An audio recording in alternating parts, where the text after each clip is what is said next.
عام طور پر جب ہم کوئی چیز کھو دیتے ہیں نا تو ہمارا ذہن ایک بہت ہی ایک منطقی انداز میں کام کرتا ہے۔ بالکل، ایک مشینی انداز میں۔ ہاں، ہم حساب لگاتے ہیں۔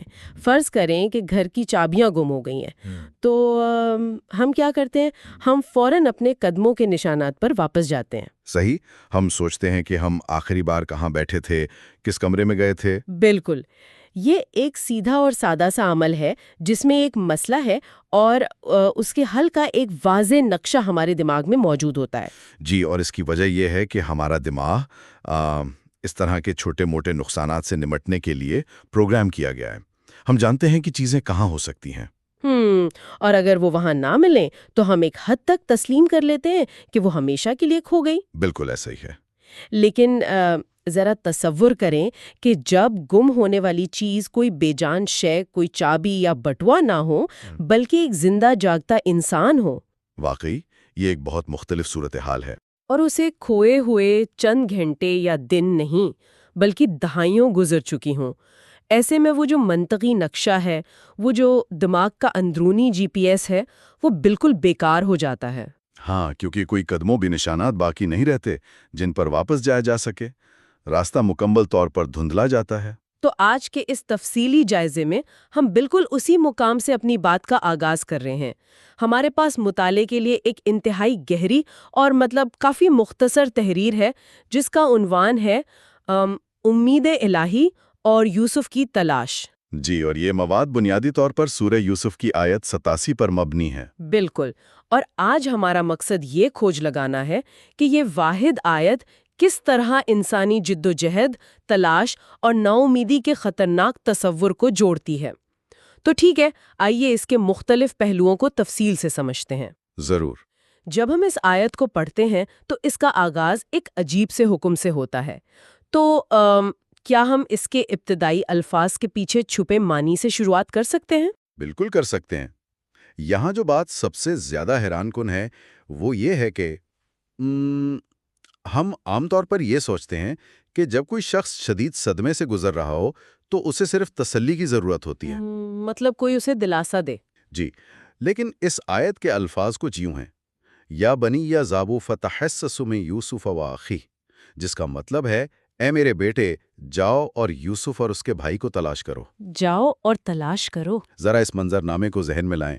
یہ الفاظ ایک ایسے باپ کے ہیں، حضرت یعقوب علیہ السلام، جنہوں نے ایک طویل عرصہ، شاید کئی دہائیاں، اپنے بیٹے کی جدائی میں روتے ہوئے گزاری ہیں، اور اب وہ بیٹوں کو ایک واضح، جسمانی اور تھکا دینے والے عمل کا حکم دے رہے ہیں۔ ایک منٹ یہاں رکتے ہیں۔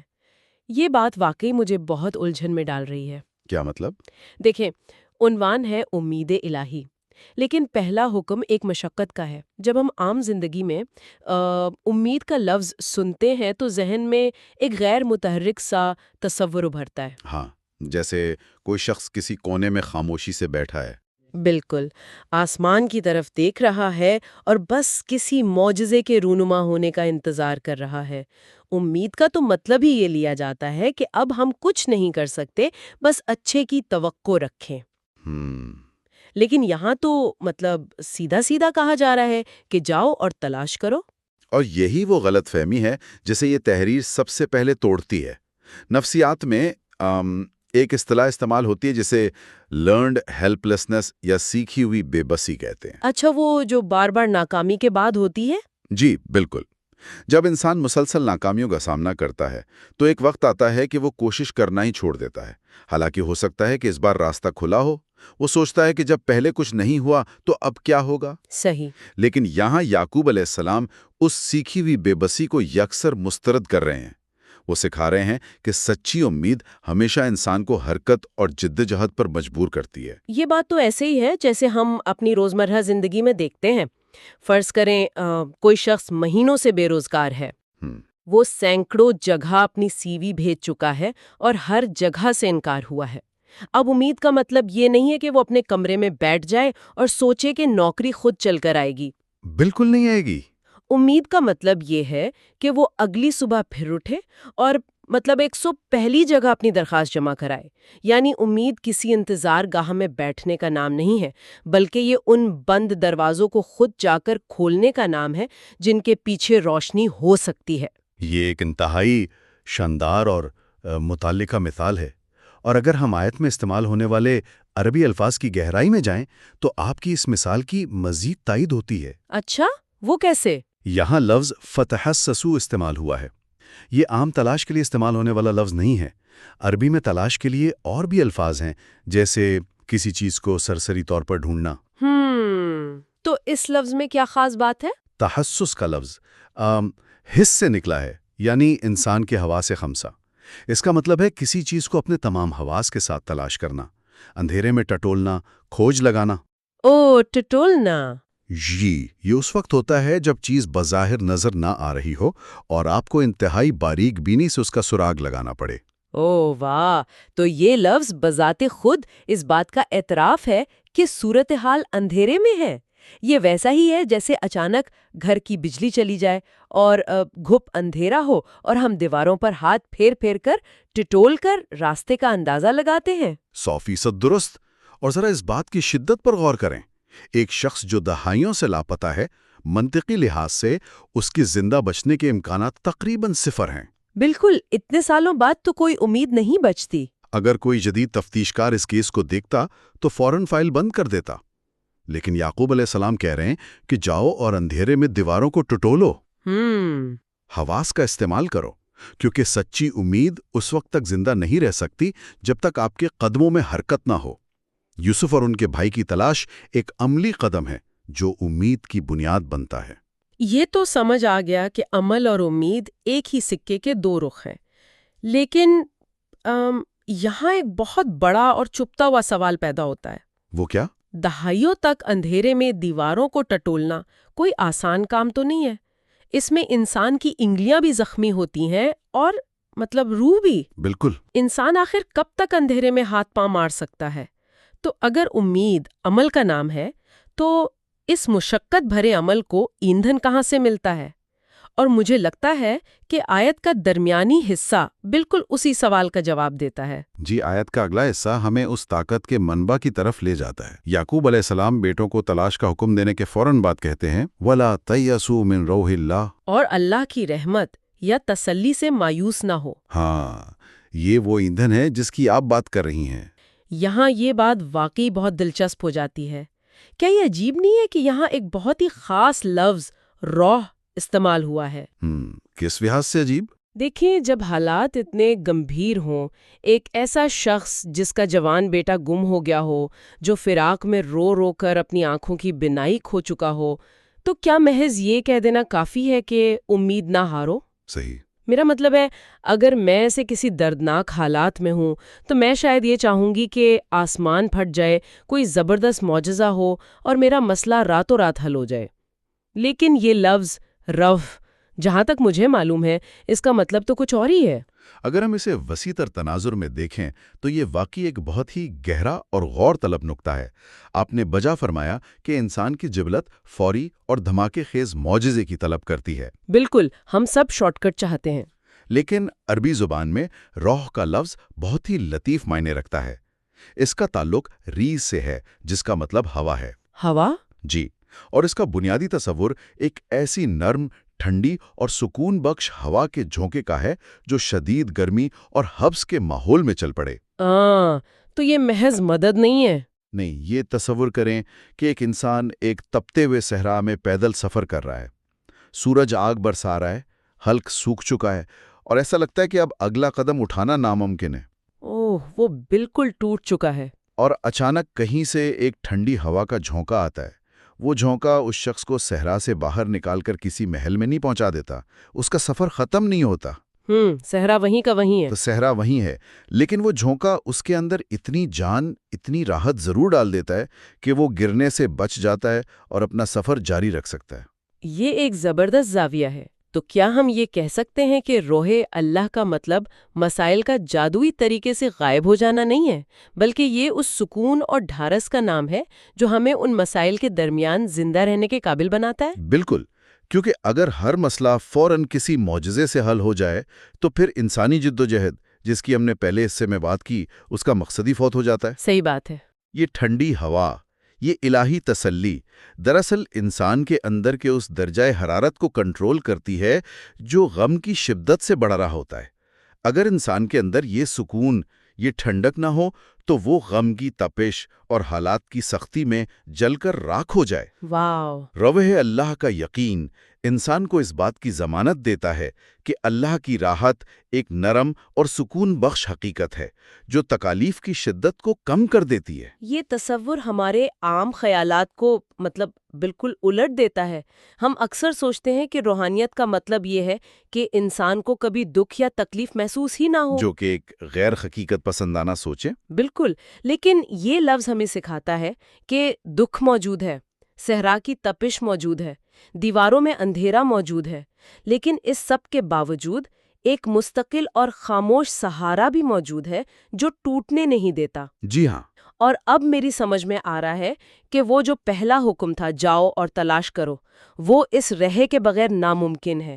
جب تک وہ ٹھنڈی ہوا کا جھونکا آپ کو سہارا نہ دے، آپ کیسے 100ویں بار اپنی سی وی بھیجیں گے؟ بالکل نہیں بھیج سکتے۔ آپ کیسے ایک بار پھر کسی ٹوٹے ہوئے رشتے کو جوڑنے کی کوشش کریں گے؟ یہی وہ خوبصورت توازن ہے جو یہ تحریر پیش کرتی ہے۔ بیرونی دنیا میں سخت جدوجہد اور اندرونی دنیا میں ایک گہرا سکون، یہ دونوں مل کر وہ کیفیت بناتے ہیں جسے ہم سچی امید کہہ سکتے ہیں۔ تو اگر یہ رواں، یہ ٹھنڈی ہوا ہمیں آگے بڑھنے میں مدد کر دیتی ہے، تو کیا ہوتا ہے جب کوئی شخص جان بوجھ کر اس ہوا کے آنے کا راستہ ہی بند کر دے؟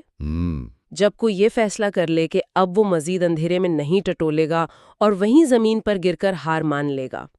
یہیں سے ہماری گفتگو قدرتی طور پر اس تحریر کے سب سے سنگین اور تاریک پہلو کی طرف مڑتی ہے۔ جی، ناامیدی کے انجام کی طرف۔ آیت کا آخری حصہ کچھ یوں ہے، اِنَّهُ لَا يَأْسُ مِن رَحِ اللَّهِ إِلَّا الْقَوْمَ الْكَافِرُونَ، یعنی بے شک اللہ کی رحمت سے صرف وہی لوگ مایوس ہوتے ہیں جو کفر کرنے والے ہیں۔ تو اس سب کا اصل مطلب کیا ہے؟ اس سے ایک اہم سوال پیدا ہوتا ہے۔ ہاں، کیونکہ یہ الفاظ بہت بھاری ہیں۔ ہم تو ناامیدی کو ایک عام سا انسانی جذبہ سمجھتے ہیں۔ ہم سب تھک جاتے ہیں، ہم سب کو کبھی نہ کبھی لگتا ہے کہ اب اور ہمت نہیں رہی۔ کیا امید کھو دینا اتنا سنگین عمل ہے کہ ناامیدی کو براہ راست کفر یا ایمان نہ لانے والوں کے ساتھ جوڑ دیا گیا ہے؟ اس مقام پر آ کر یہ متن ہمارے لیے ایک بہت ہی کٹھن اور بے چین کر دینے والا سوال کھڑا کرتا ہے، لیکن اس کو سمجھنے کے لیے ہمیں غم اور مایوسی کے درمیان موجود ایک بہت ہی باریک لکیر کو سمجھنا ہوگا۔ غم اور مایوسی، ٹھیک ہے۔ دیکھیں، جب ہم ناامیدی کی بات کرتے ہیں تو ہم اداسی، رونے یا غمگین ہونے کی بات نہیں کر رہے ہوتے۔ غم ایک انتہائی فطری چیز ہے، یہ انسانیت کی علامت ہے۔ ہاں، ظاہری بات ہے۔ خود یعقوب علیہ السلام جو امید کی یہ تلقین کر رہے ہیں، ان کے اپنے غم کا یہ عالم تھا کہ مسلسل رونے کی وجہ سے ان کی آنکھیں سفید پڑ گئی تھیں، بینائی چلی گئی تھی۔ تو اگر غمگین ہونا یا حالات کی سختی پر رونا کوئی گناہ ہوتا تو ایک نبی کا یہ عمل نہ ہوتا۔ یہ فرق واقعی بہت اہم ہے۔ یعنی رونا، دل کا ٹوٹنا یا یہ محسوس کرنا کہ حالات بہت تکلیف دہ ہیں، یہ عقیدے یا ایمان کی کمزوری نہیں ہے؟ ہرگز نہیں۔ غم تو اس بات کا ثبوت ہے کہ آپ کے دل میں محبت ہے، لیکن غم کا ہونا ایک چیز ہے اور مایوسی یعنی امید کا مکمل طور پر مر جانا یہ بالکل دوسری کیفیت ہے۔ جب ایک انسان مکمل طور پر نا امید ہو جاتا ہے تو وہ محض اداس نہیں ہوتا، بلکہ وہ ایک فیصلہ صادر کر رہا ہوتا ہے۔ وہ دل سے یہ مان لیتا ہے کہ اب حالات کبھی نہیں بدلیں گے، کوئی بہتری نہیں آ سکتی اور کوئی راستہ باقی نہیں بچا۔ اور اس میں مسئلہ کیا ہے؟ میرا مطلب ہے، ہو سکتا ہے کہ لاجک یا منطق کے حساب سے واقعی کوئی راستہ نہ بچا ہو۔ مسئلہ اس کے پیچھے چھپی ہوئی سوچ میں ہے۔ جب انسان یہ فیصلہ کرتا ہے کہ اب کچھ نہیں ہو سکتا، تو دراصل وہ اپنے محدود علم اور اپنے محدود تجربے کو کائنات کی سب سے بڑی حقیقت مان لیتا ہے۔ کہ قدرت سے زیادہ طاقتور ہو گیا ہے۔ وہ اس بات کا انکار کر رہا ہوتا ہے کہ کوئی بالادستہ طاقت حالات بدل سکتی ہے۔ اب یہ بات پوری طرح کھل کر سامنے آ رہی ہے۔ یعنی ناامیدی محض ایک وقتی جذباتی کیفیت کا نام نہیں ہے، بلکہ یہ ایک روحانی بحران ہے۔ جب ہم ناامید ہوتے ہیں تو ہم ایک طرح کا تکبر کر رہے ہوتے ہیں۔ بالکل یہی بات ہے۔ ہم لاشعوری طور پر یہ فرض کر لیتے ہیں کہ ہم نے حالات کا پورا دائرہ دیکھ لیا ہے، اور ہم یہ طے کر لیتے ہیں کہ کوئی بھی طاقت اب ان حالات کو تبدیل نہیں کر سکتی۔ ہم خدا کی طاقت کو اپنے حالات کے ترازو میں تولنا شروع کر دیتے ہیں۔ آپ نے اس کیفیت کو بہت خوبصورتی سے تکبر کے ساتھ جوڑا ہے، اور یہی وہ نقطہ ہے جو نا امیدی کو کفر کے ساتھ ملاتا ہے۔ لفظ کفر کا بنیادی مفہوم انکار کرنا یا کسی سچائی کو پردے کے پیچھے چھپانا ہے۔ جو شخص اللہ کی اس ٹھنڈی رحمت سے مکمل طور پر مایوس ہو جاتا ہے، وہ دراصل اس سب سے بڑی حقیقت کا انکار کر رہا ہوتا ہے کہ اللہ ہر حال میں، ہر ناممکن صورتحال میں قادر ہے۔ یہ ایسا ہی ہے جیسے کوئی شخص ایک اندھیرے کمرے میں بیٹھ کے یہ مان لے کہ چونکہ اسے روشنی نظر نہیں آ رہی، اس لیے کائنات سے سورج کا وجود ہی ختم ہو گیا ہے۔ واقعی یہ سوچ اس بنیاد کو ہی کھوکھلا کر دیتی ہے جس پر انسان کا ایمان کھڑا ہوتا ہے۔ یہ تو واقعی آنکھیں کھول دینے والی بات ہے۔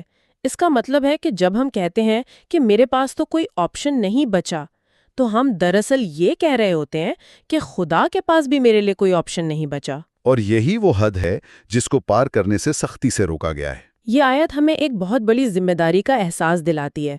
یہ ہمیں سکھاتی ہے کہ چاہے حالات کتنے ہی سنگین کیوں نہ ہو جائیں، چاہے آپ کو 100 بار ناکامی ہو، پھر بھی اس آخری امکان کو ہمیشہ کھلا رکھنا چاہیے کہ کوئی ایسی ذات ہے جو ہمارے ان محدود اسباب کے محتاج نہیں ہے۔ جی، جو ان بند دروازوں سے بھی راستے نکال سکتی ہے۔ اور یہی وجہ ہے کہ مایوسی کو اتنا سنگین قرار دیا گیا ہے، کیونکہ مایوسی انسان کی قوت عمل کو اسی لمحے مفلوج کر دیتی ہے۔ بالکل۔ اگر آپ کے اندر امید ہی نہیں بچی، اگر آپ نے یہ طے کر لیا ہے کہ دروازے کے پیچھے کوئی نہیں ہے، تو آپ کبھی بھی وہ پہلا قدم نہیں اٹھائیں گے جو اس آیت کے بالکل شروع میں بیان ہوا تھا، یعنی جاؤ اور تلاش کرو۔ جو شخص یہ سوچ لے کہ اب کچھ نہیں ہو سکتا، وہ کبھی اندھیرے میں دیوار نہیں ٹٹولے گا، اور جہاں کوشش دم توڑ دے وہاں انسان روحانی طور پر مر جاتا ہے۔ بالکل صحیح کہا آپ نے۔ اگر ہم آج کی اس پوری بحث کو سمیٹیں تو ہمیں معلوم ہوتا ہے کہ تمام ذرائع سے حاصل ہونے والے اسباق ایک مکمل نقشہ پیش کرتے ہیں۔ یہ آیت ظاہر ایک پرانے واقعے کا حصہ لگتی ہے، لیکن دراصل یہ انسانی نفسیات کی کتنی گہری تصویر ہے۔ اور متوازن بھی۔ ہم نے سیکھا کہ امید صرف ایک میٹھی اور خاموش تمنا کا نام نہیں ہے۔ نہیں، بلکہ یہ ایک بھرپور، تھکا دینے والی اور فعال جدوجہد کا نام ہے۔ یہ ہم سے مطالبہ کرتی ہے کہ ہم اٹھیں اور اپنی کھوئی ہوئی چیزوں کو تلاش کریں، بالکل ویسے ہی جیسے فتحسسو کا حکم دیا گیا۔ اور ہم نے یہ بھی جانا کہ اس کٹھن سفر کو جاری رکھنے کے لیے ہمیں مسلسل دھماکہ خیز معجزوں کی ضرورت نہیں ہوتی، بلکہ اس روحی کی ضرورت ہوتی ہے۔ ہاں، اس نرم، ٹھنڈی اور سکون بخش الہی رحمت پر کامل یقین کی ضرورت ہوتی ہے جو ہمیں زندگی کے بحرانوں میں زندہ رکھتی ہے۔ اور سب سے اہم سبق یہ کہ نا امیدی کوئی معمولی کمزوری نہیں ہے، یہ دراصل ایمان کی کمزوری کی علامت ہے، اور اسی لیے اسے کفر کے قریب ترین قرار دیا گیا ہے، کیونکہ نا امیدی انسان کو عمل سے روکتی ہے۔ بالکل۔ ہم سب کو اپنی زندگیوں میں کبھی نہ کبھی ایسے مقامات کا سامنا کرنا پڑتا ہے جہاں سب کچھ ختم ہوتا ہوا محسوس ہوتا ہے، چاہے وہ ہمارا کیریئر ہو، کوئی بیماری ہو یا رشتوں کی الجھنیں ہوں۔